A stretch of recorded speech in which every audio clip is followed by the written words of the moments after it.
Hello, good afternoon. 2:54 p.m. dito sa Alexandria, Egypt, August 5. Today, magbabasa tayo ng mga comments ng ating mga manonood, whether ito ay question na kailangan nating sagutin o mga nag-share ng kanilang mga stories and experiences na bibigyan natin ng feedback at opinion.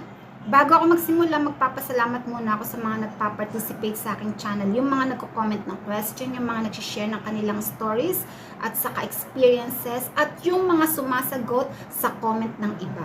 Mahalaga para sa aming mga vloggers na malaman ang interest ng aming mga manonood dahil doon kami nagpo-focus gumawa ng content. Kaya maraming salamat sa inyo dahil sa inyo patuloy akong gumagawa ng content. Una nating commenter, si Mariam Lopez. Hi, saan ka sa Alexandria? I've been there last year. Sa Alexandria din sila. Napakalaki ng Alexandria, Mariam. Pero nandito kami sa tapat ng Mediterranean Sea. Malapit kami sa San Stefano and Gleam Bay. Katapat namin yung Corniche Road.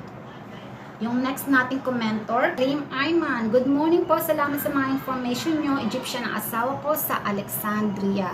You're welcome, Reem. It's my pleasure. Passion ko na talaga yung nagbibigay ng valuable information, nagsishare ng mga experiences at saka knowledge. Sabi nga ng asawa ko, kung naging teacher daw ako or advisor, magaling daw ako. Okay, dito tayo kay Pong. Medyo may kahabaan ito. Tulungan ninyo akong magbasa. Hello po. Meron bang hot and cold treatment sa Egyptian men sa akin? Then iba ang response niya kapag topic is dating.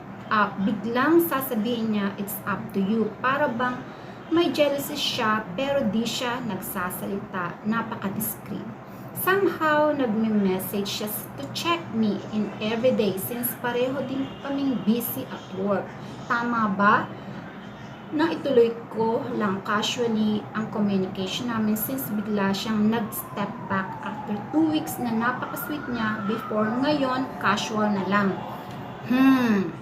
4 points yung minention ni Pong na ma-analyze natin kung saan papunta yung relasyon nila. First thing, hot and cold. Ibig sabihin kahapon, sweet na sweet siya. Pero today, para siyang binuhusan ng malamig na tubig. Nagkaroon ng amnesia, nakalimutan niya yung nangyari kahapon. Second point, jealousy towards dating up. Remember, traits na ng mga Arabo ang pagiging seloso at hindi masamang karakter para sa kanila yon. Actually, ang pagiging seloso sa kanila ay isang magandang karakter ng isang Arabo, lalong-lalo na ng mga lalaki. Kung gaano kalakas ang selos mo, ganun kalakas ang karakter mo. Normal lang sa kanila ang pagiging seloso at proud pa sila. Whether sa kapamilya nila, sa kapartner nila, sa kaibigan nila, o kahit na sa stranger. Third point na minention ni Pong, nagme-message siya every day to check me in. Pong libre na ngayon ang tawag. Hindi naman siguro siya 24 hours sa trabaho. Baka meron siyang 15 to 30 minutes para kausapin ka. Kasi mas deep ang relationship ninyo, yung connection, kapag nagkakarinigan kayo yung voice ninyo sa phone. Wala, opinion ko lang yan. Kailangan kasi ma-effort. At ang mga Arabic men, kapag seryoso sila sa isang babae, ma-effort talaga sila. Last point, yung fourth, nag-step back. What's wrong? Hindi siya sigurado sa nararamdaman niya o may iba. Ito isipin natin. Dapat kasi, kung seryoso ang isang tao, constant ang nararamdaman niya. Hindi siya hot and cold, hindi siya nag-step back, hindi siya pabago-bago. Okay lang maging busy, pero yung iparamdam sa'yo na ibang klaseng tao siya kahapon, tapos ibang klaseng tao siya today, something wrong. So nakikita ko dito, mag-e-end lang kayo as friends. Tinatanong mo sa akin kung i-continue mo pa ba. Kung nag-enjoy ka naman sa presence niya, sa attention niya, just go ahead, continue, walang masama. Basta huwag ka lang mag-fall in love. Kasi ganun din sila. Marami sa kanila kapag nabuboard, naghahanap ng ibang kausap, ng ibang ka-chat, ng ibang ka-date. Kapag may problema sila sa iba nilang karelasyon, naghahanap sila ng taong mag-fill ng gap Maging aware ka lang palagi sa mga kinikilos niya at saka sa mga sinasabi niya, at wag na wag mo ibibigay yung sarili mo sa kanya sa ganyang klaseng relasyon. Ito sinasabi ko sa iyo hindi dahil sa haka-haka ko lang, dahil sa own experience ko. Bago ako nag-asawa ng Egyptian, may iba akong kakilalang Egyptian dati. Nagtatrabaho siya sa bangko. Dinadala niya ako sa expensive restaurants. Dinadala niya ako sa nightclub, nireregaluhan niya ako. Pero hindi siya nakikipag-communicate sa akin daily. Kapag gusto niya lang, like for example, this week, tapos the next day, hindi siya tatawag. Bibilang yon, linggo, buwan, tapos kapag gusto niya na naman, tatawag na naman siya. At the end, nalaman ko, engaged pala siya at ako ang nagpupuno ng mga gaps kapag nabuboard siya, kapag may away sila. Mabuti na lang that time, yung instinct ko malakas. Kaya ito yung sinasabi ko sa inyo, every time na may question and answer tayo, katulad ng ganito, kung seryoso ba sa inyo, kung itutuloy nyo ba, kasi kayo lang makakapagsabi niyan. Kailangan ninyong i-analyze sa sarili ninyo kung gaano kayo tinatrato ng isang tao. Kailangan mag-set kayo ng standard, kailangan rin mag-set kayo ng limit kung hanggang saan lang sila, at kailangan taas-taasan ninyo yung level kung paano kayo ititreat ng isang lalaki. Ayan, sinagot na kita po, kung hindi mag-improve yung treatment niya sa'yo, at hindi mo ma-feel na very special ka sa kanya, hanggang friends lang talaga kayo. Huwag sasama ang loob. Kasi, prangka ako sumagot. Ayaw ko ng paikot-ikot. Yung sagot ko by fact at saka by experience. Next, galing kay Melissa Camilao. Hello ma'am, may ka-chat ako Arabo, di ko alam kung seryoso siya kasi hindi siya pala chat. Pero minsan tumatawag siya at ayaw niya ng video call. Tawag lang talaga, pero niyaya niya akong magpakasal. At totoo kaya siya ma'am? Di pa kami nag-meet. Maybe next month magkita kami, pero natatakot ako. Ito talaga hindi ko masagot. At paulit-ulit ako nakakatanggap ng ganitong tanong, kung seryoso ba siya? Kung seryoso ba sa inyo? Hindi ko alam kasi kayo ang karelasyon, kayo ang kausap. Malay ko. Pero bibigyan ko kayo ng points kung paano ninyo malalaman kung seryoso sa inyo ang isang tao. Syempre po, dapat connected kayo sa buhay niya. Kilala niyo yung pamilya niya. May plano siya sa inyo.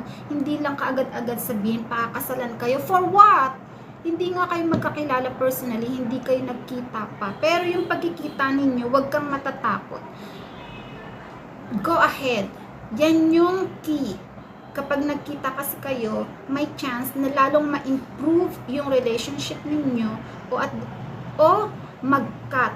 Kasi yung personal ninyong pagkikita, dyan talaga yung talagang real impression.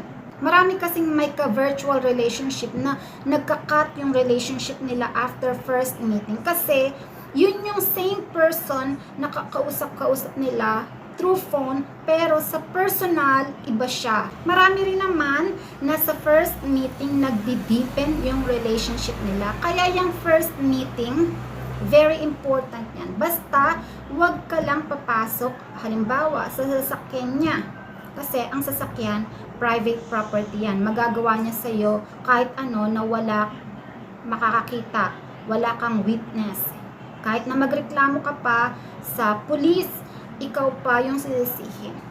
Sa hotel, ganun din. Huwag kang papayag. Pumayag ka kapag sa restaurant, sa public park, basta maraming tao para safe ka. Hindi mo dapat ikatakot yung first meeting. Actually, dapat take advantage of it. Kailangan mag-prepare ka dyan emotionally and physically para maging peaceful na yung mind mo. Kung i-continue mo ba o stop mo na. Next commenter natin, si Lolita Reyes Gurion. Wow! Lolita, kapangalan ng mother ko, Gurion, ang ganda ng apelyido. Hello sis, me too. May asawang Egyptian, may 4 children kami at nakatira dito sa Italy. Wow! Kapag nasa labas ka ng Egypt, hindi masyadong strict ang asawa mo. Nung nasa Dubai pa kami, napakalaya ko. Pero nung dumating na kami dito sa Egypt, 360 degree ang pinagbago ng asawa ko. Napaka-strict. Dahil yan sa culture nila, apektado siya sa mga taong nasa paligid niya, kahit pa foreigner yung napangasawa niya. May experience mo yan, Lolita, once na nag-for good ka o kaya bumisita ka, nagstay ka ng matagal-tagal dito sa Egypt, magbabago yung asawa mo. Pero I'm happy for you kasi 4 anak mo, hindi ko kaya. Next, galing kay Jennifer Sanchez. Hello po ma'am, may ask lang po ako. Bakit po may Arabo, taga Saudi Arabia po siya, ayaw po niya pakasal sa kanyang pinsan na babae. Kaya po, pupunta daw siya dito sa Pinas at humihingi po siya sa akin ng tulong na mabigyan siya ng anak para hindi daw po siya makasal sa kanya pong pinsan, ma'am. Bakit ganun po? Something fishy. Pero himay-himay natin.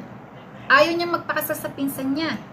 Pero, ayun ang utos ng mga magulang niya na wala siyang magagawa. Kung nasa 40s na yan, meron na yung word. May say na yan. May sarili na yan decision. Pero, kung nasa 20s pa lang yan, under pa yan ng desisyon ng mga magulang niya. Gusto niya pumunta sa Pilipinas para magkaanak. Para ano? Hindi mo alam kung gusto lang ba niya magkaroon ng experience. Ano gagawin niya sa bata? Dadalhin niya yung bata sa Saudi Arabia? O iiwan niya sa'yo? Think.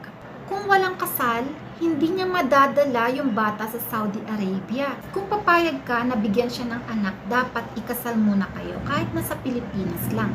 Tapos, sabihin mo sa kanya, habang buntis ka pa, dalhin ka niya sa Saudi Arabia. Doon ka manganak. Sa palagay ko, ayun ang magandang plano. Biglang mapusurprise yung family niya. Mayroon na pala siyang asawa, tapos buntis pa. O, diba? Hindi yung bubuntisin ka lang. Kasi, kung hindi ka niya pakakasalan, magiging responsibilidad mo yung anak niya mag-isa. Next commenter natin, si Merlin Guste. Mas masarap ako na magmahal na lang tayo sa ating sariling bansa. Siguro, ang sabi niya, mas maganda kung magmahal na lang tayo ng Pilipino din. Tama naman yung sinasabi niya. Kasi kung Pilipino ang mapapangasawa mo, hindi mahirap mag-adjust. Piece of cake lang. Pero, tandaan din natin, yung pag-aasawa, by faith yan. Ako, hindi ko iniisip na makapag-asawa ng ibang lahi.